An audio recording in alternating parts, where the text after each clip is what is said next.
It was a sunny afternoon, the kind of day that seemed quieter than it actually was. Officer Daniels slowly cruised the streets of the suburb in his patrol car, performing the routine he did almost every day. For him, patrolling this neighborhood wasn't just a task. It was almost like an exercise in reaffirming his authority. After more than a decade in the police force, Daniels was no longer the young idealist who had joined the force full of hope. Time, experiences, and perhaps a dose of influence from cynical, hardened colleagues had transformed his view. He considered himself a seasoned veteran, someone who knew the streets and the people who lived there better than anyone else. As he drove, he saw something that caught his attention. An old sedan was slowly driving down the street. At the wheel, a middle-aged black man with a calm demeanor. He wore a simple shirt, glasses, and kept both hands on the wheel. There was nothing unusual about the man or the car, but to Daniels, that was reason enough to intervene. Maybe it was the neighborhood, maybe it was the man. He couldn't even say for sure, but he pressed the patrol lights button and ordered the driver to stop. Help our channel grow. Leave a like, subscribe, and activate the bell to stay updated with upcoming content. And we want to know, where are you watching us from? Comment below. The sedan gently stopped on the sidewalk, and Daniels got out of the patrol car with the air of someone about to perform another necessary task. He walked toward the car, already expecting some resistance or justification. However, when the window rolled down, what he saw was a man with a calm, almost apathetic expression. The kind of calm that wasn't natural but forced by the need for self-protection. "Good afternoon, officer." "Is there a problem?" asked the man, his voice polite, but with a slight touch of caution. Daniels ignored the polite tone. To him, it was just a formality, something he'd heard dozens of times before. "Driver's license and vehicle registration," he ordered, briefly glancing at the driver before turning his attention back to the car. The man obeyed without hesitation, taking the documents from the glove compartment and handing them to Daniels. He asked no questions, didn't complain. He just handed over the papers with the calm of someone who knew resisting was useless. Daniels took the documents and quickly glanced at them. He wasn't really interested in the details. His intention was something else. He leaned against the side of the car, setting the documents aside, while he looked at the man with a gaze that seemed to search for something. Something that would confirm the suspicion he felt, even though he didn't know exactly what it was. "Where are you headed?" he asked, his tone sounding more like an accusation than just a question. "I'm going home after visiting my daughter," the man replied, not changing his tone. Daniels let out a brief, humorless laugh and shook his head. "Are you sure you're not up to something? This isn't exactly the kind of neighborhood for someone like you." The man took a deep breath, gripping the wheel slightly, but his expression remained serene. "Officer, may I ask why I was stopped?" he questioned, with a firmness that seemed unexpected to Daniels. Daniels leaned closer to the window as if he wanted to intimidate him. "You look suspicious. That's reason enough." The man's eyes met Daniels', but there was no fear there, just something that seemed like a mix of indignation and resignation. He knew it didn't matter what he said. The officer had already made his decision. After a few minutes of pointless questions, Daniels returned the documents. "You can go." And as the man started the car to continue on his way, Daniels muttered softly, "Trash." The sedan continued on its path, and Daniels returned to his patrol car, satisfied with himself. To him, that was just another demonstration of how order was maintained, another good job that would never be recorded. What Daniels didn't know was that this seemingly trivial encounter wouldn't be forgotten so quickly. Click subscribe and turn on notifications. Only then will you be updated on our upcoming videos, and you won't miss anything. The next morning, the sun had not fully risen when the station began to stir. There was an unusual atmosphere in the air, Rumors had been circulating for days. A new police chief was about to take over. The team, made up of a mix of hardened veterans and eager recruits, seemed divided between anticipation and apprehension. For some, it was an opportunity for a fresh start. For others, a challenge to their comfortable routines. Daniels, however, was not among the worried ones. He had seen bosses come and go, each with their own ideas and promises. But in the end, nothing ever really changed. He believed his experience and reputation made him untouchable. Besides, he didn't care about impressing anyone. The badge on his chest was his only concern, and he considered himself a pillar of the law, someone above any questioning. But that morning, something different was about to happen. The meeting room was full. The officers occupied the seats, while others stood by the walls, murmuring among themselves. Daniels arrived late, lazily leaning against the door with his arms crossed. He watched the movement with indifference. The captain, a burly and energetic man, entered with firm steps, signaling for silence with a gesture. "Attention, personnel!" he began in his resonant voice. "Today is an important day for this department. We have the honor of welcoming a new police chief, someone with an impeccable track record and a vision that will undoubtedly bring improvements for all of us." Daniels suppressed a yawn. He had heard similar words before. To him, it was all just a welcoming show. But then, the new chief walked into the room. The impact was instant. James Carter walked in with firm steps, an upright posture, and a confident gaze. He wore a perfectly tailored suit, and his presence seemed to fill the room. For Daniels, however, the world seemed to freeze. He recognized that face immediately. It was the driver he had stopped the day before. The shock ran through Daniels' body like a lightning bolt. His thoughts spun in circles, trying to process what he was seeing. The man he had humiliated was now standing there, in front of the entire team, being introduced as the highest authority in the department. "Team, this is James Carter, our new police chief. He brings vast experience and a reputation for integrity. Let's give him a warm welcome," the captain announced. The room erupted in applause. Some officers clapped enthusiastically. Others, more reserved, gave a few polite claps.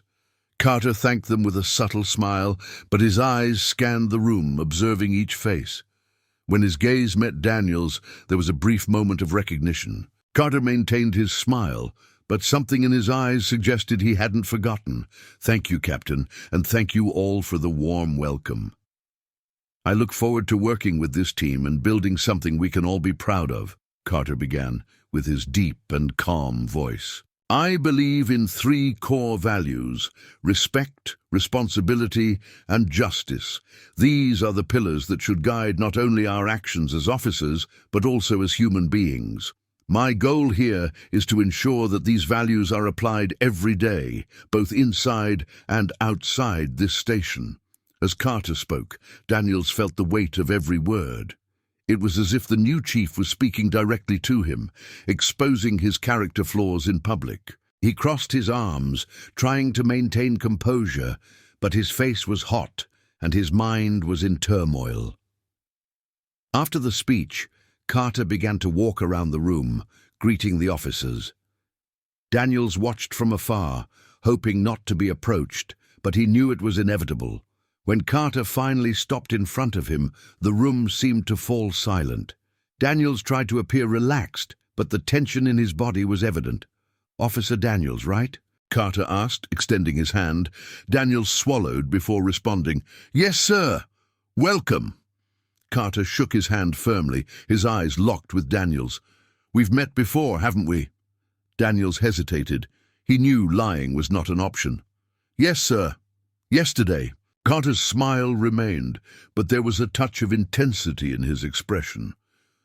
"It's always interesting how people show their true colors when they think no one is watching, don't you think?" Daniels couldn't respond. His mind went blank, and he felt as if everyone in the room was looking at him, even though no one truly was. Carter gave a slight nod before walking away. leaving Daniels alone with his thoughts. That moment would mark the beginning of something Daniels never imagined, a journey of confrontation with his own prejudices and flaws. And although he didn't know it yet, his life was about to change forever. Daniels spent the rest of the day in a state of constant unease. James Carter's presence at the station felt like a shadow he couldn't escape. Even without direct confrontations, it was as if every gesture from Carter, every decision, was a silent reminder of what had happened the day before. He tried to act normally, but his colleagues noticed that something was off. At lunchtime, Daniels went to the break room. Several officers were sitting, chatting animatedly about the new chief. Opinions were divided. "The guy seems tough but fair. I think he'll set things straight around here," said Ramirez, a young officer known for his enthusiasm. "Fair. Let's see how long it takes before he starts making things difficult for us," replied Sergeant Blake, a veteran with a reputation similar to Daniels. Daniels remained silent, listening to the conversation while stirring his food in his plate. He wanted to ignore the topic, but he couldn't. Every word seemed to touch a wound he didn't want to admit. Later, while reviewing reports, Daniels was called to Carter's office. The request came through an administrative assistant, and the neutral tone of the message gave no hints of what was to come. The walk to the office felt longer than usual. When he arrived, Carter was sitting behind a tidy desk, with an open computer and a stack of papers beside him. "Come in, Daniels. Have a seat," Carter said, pointing to a chair. Daniels obeyed, feeling the weight of the moment. The silence that followed was almost unbearable. Carter finally broke the ice. "I'm reviewing the department's records, and I noticed you have quite a significant history here. Many years of service," he began, with a tone that was hard to interpret. "Yes, sir. It's been more than a decade," Daniels replied, trying to sound confident. Carter nodded, crossing his arms. "That's impressive, but I also noticed something concerning. It seems you have a tendency to be direct in your approaches." Daniels felt a lump in his throat. He knew exactly what Carter was referring to, but he decided to get defensive. "I believe in being efficient, sir. I don't see the point in wasting time when it comes to ensuring safety." Carter leaned forward, resting his elbows on the desk. "Efficiency is one thing, Daniels, but respect is another. Yesterday, you stopped a driver without apparent reason, didn't you?" Daniels hesitated. He could lie, but something in Carter's gaze made him reconsider. "Yes, sir. I thought he looked suspicious." "Suspicious," Carter repeated, his tone not accusatory but reflective. "Tell me, Daniels, what exactly made him look suspicious?" Daniels opened his mouth to respond, but he realized he didn't have an answer that sounded reasonable. He closed his mouth, feeling the shame take over him. Carter didn't pressure him. Instead, he leaned back in his chair and sighed. "Daniels, I'll be direct. I believe everyone can change, but that begins with the ability to recognize our mistakes. I'm giving you the chance to do that here and now." Daniels remained silent for a few moments. Part of him wanted to argue, defend himself, but another part knew Carter was right. I think I need to think about that, sir." Carter nodded again. "Do so. And while you think, I want you to participate in a new initiative I'm implementing. From now on, all officers will be part of a community program. I want you to start by working directly with the leaders of the neighborhood where you stopped that driver. Consider this a challenge, Daniels. Let's see what you learn. Want more content like this? Then hit like, subscribe, and activate the bell, because there's always new content here, and you won't want to miss it." Daniels left the office with his head down, feeling challenged in a way he had never experienced before. He was used to being questioned by his superiors, but not in that way. Carter hadn't raised his voice or accused him directly, but his words had touched a vulnerable spot Daniels didn't know he had. In the following days, he began participating in the community program. At first, he was reluctant. He felt uncomfortable interacting with the neighborhood residents, especially since he knew some of them recognized him. However, over time, he started listening to their stories. Many spoke of how they distrusted the police, of how their lives had been marked by unjust stops and prejudice. An elderly woman who owned a small local store told Daniels about the day her son was stopped 3 times in 1 week, without reason. A young man, a member of a community theater group, described how he got nervous every time he saw a patrol car. These conversations began to affect Daniels, forcing him to face the consequences of his own actions. Meanwhile, at the station, Carter continued implementing changes. He held regular meetings with the team, encouraging open discussions about respect, responsibility, and the importance of building trust with the community.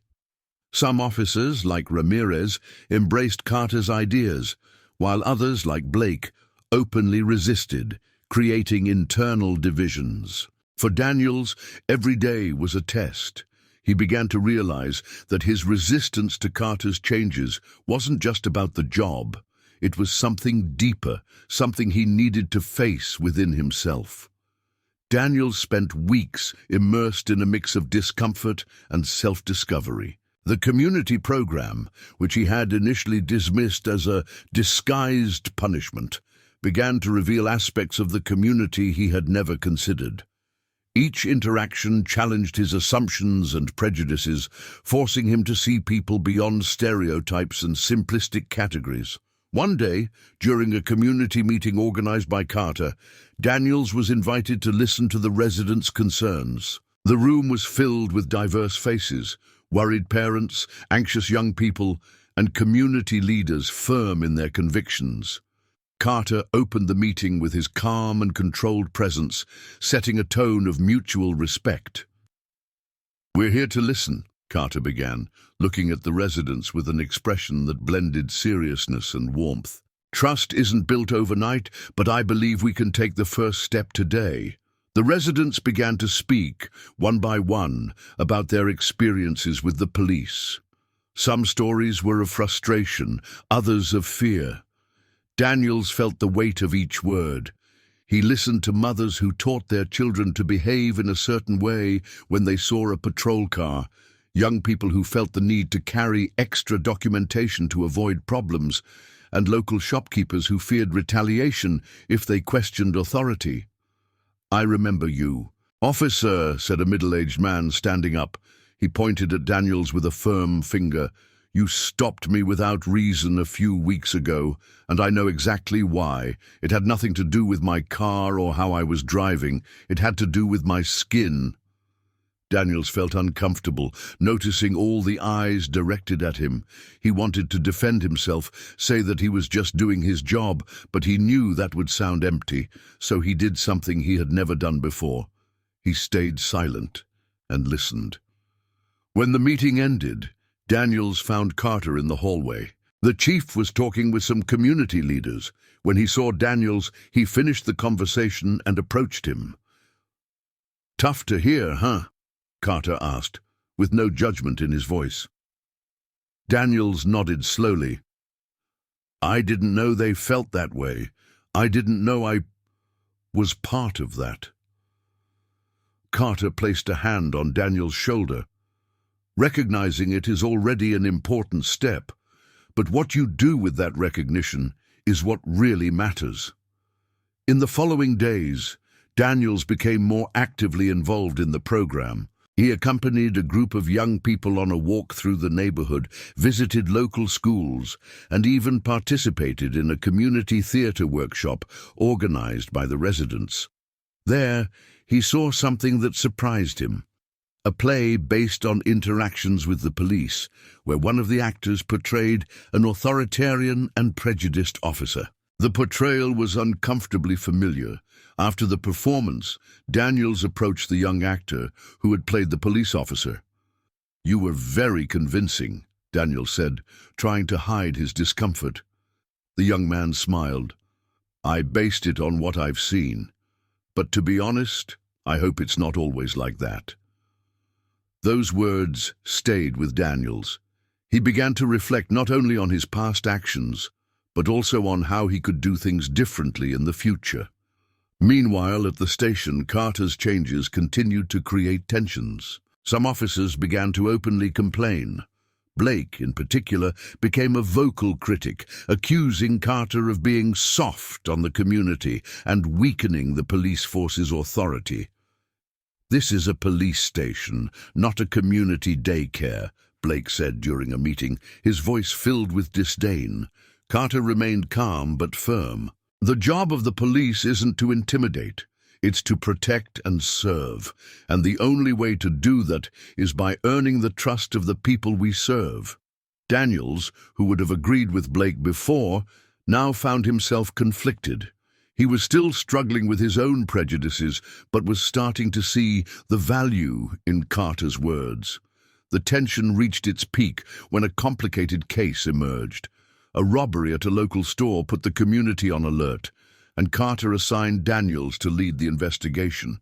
For Daniels, this was an unexpected test. He knew Carter was watching, waiting to see how he would handle the situation. During the investigation, Daniels found himself once again at the heart of the neighborhood. He spoke with witnesses, reviewed security camera footage, and for the first time realized how important it was to treat people with respect. At a crucial point in the case, a witness who had initially been reluctant to speak ended up providing a vital lead after Daniels showed patience and empathy. The case was resolved, and Daniels received recognition for his work. But for him, the real lesson was realizing how Carter's approach was transforming the way he viewed his role in the community. One night, after a long day, Daniels stayed at the station, sitting at his desk, reflecting. Carter entered the room, noticing Daniels' thoughtful expression. "What are you thinking about?" Carter asked, approaching him. Daniels took a deep breath before answering. "I think I'm starting to understand what you mean by respect and justice, but I'm still not sure I'm measuring up," Carter smiled. "Acknowledging that already shows you're on the right track. Change doesn't happen overnight, Daniels. It's a process, and I think you have what it takes to make it."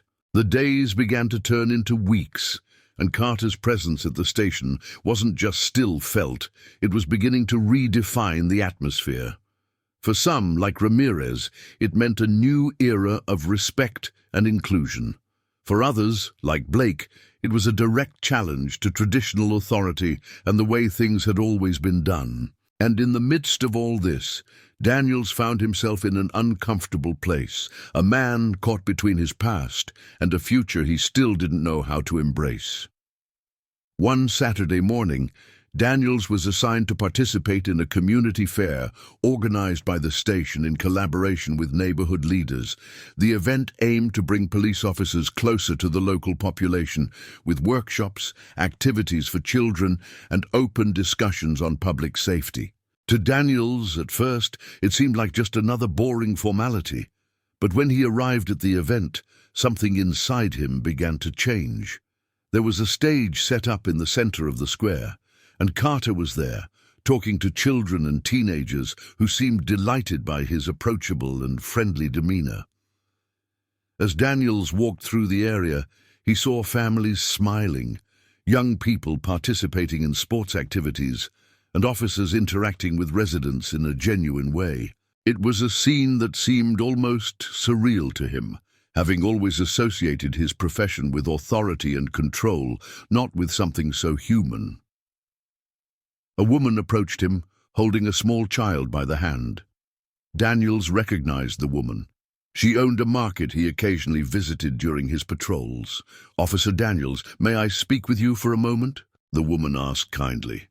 Daniels nodded, a bit taken aback. "Sure. How can I help?"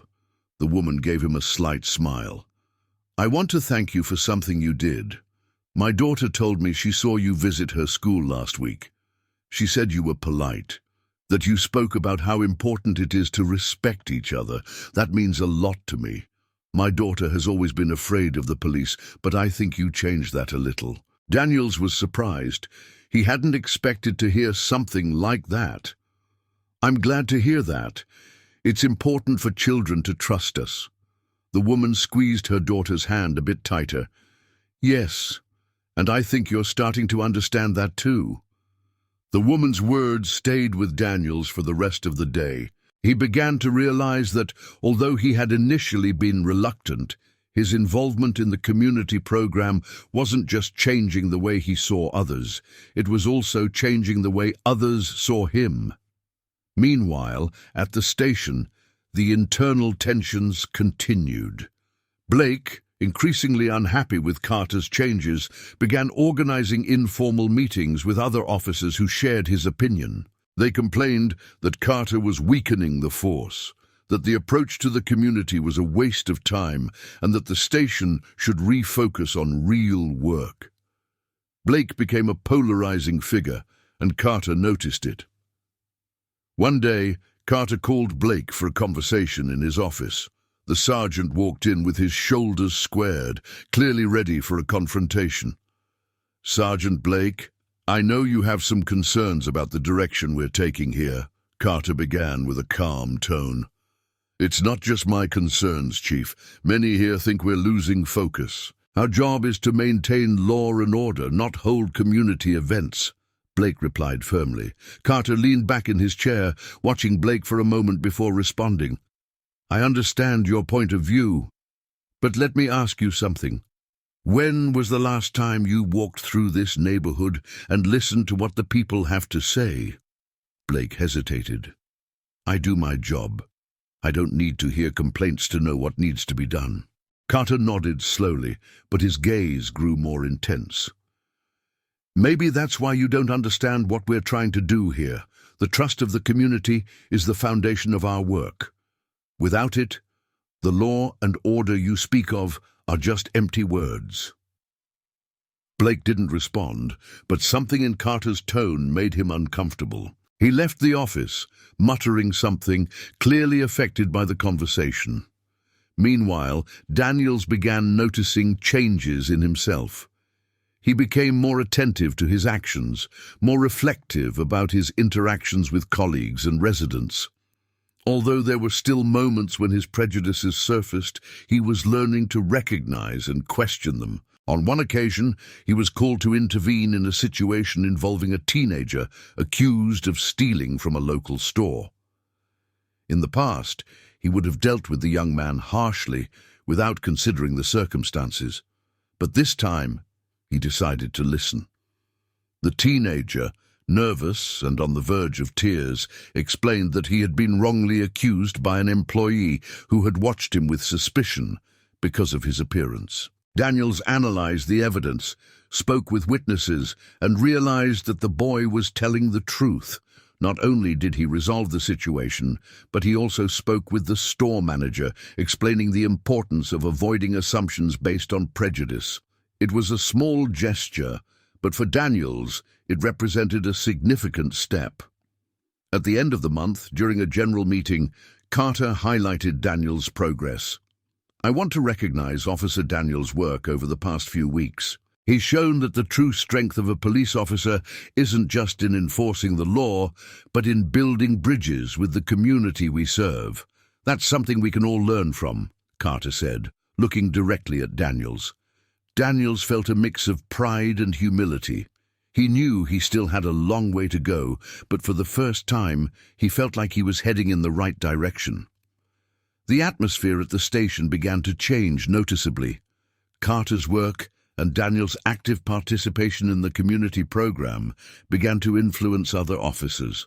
Ramirez, who had always supported Carter's ideas, began organizing patrols in collaboration with local leaders, while some officers, once skeptical, began to notice the positive results in reducing tensions with the community.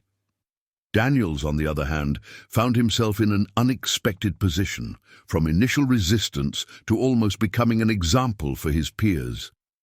He still had internal doubts, moments when the weight of his past felt heavy, but each step forward reinforced his determination to make a difference. On a rainy night, Daniels was called to attend to a domestic violence case in one of the toughest neighborhoods in the city. Upon arrival, he found a chaotic scene, shouting, doors slamming, and a woman crying on the sidewalk. In the past, he would have stormed in with full force, not thinking about the consequences. This time, he took a deep breath, remembered his conversations with Carter, and approached the situation carefully. Inside the house, a man, clearly drunk, was yelling at a terrified teenager. Daniels spoke to the man, maintaining calm and preventing the conflict from escalating. He managed to calm him down, separate him from his family, and ensure everyone's safety. When it was all over, the woman thanked him, and the teenager, who initially seemed full of anger, looked at Daniels with what seemed like respect. The experience stuck with him.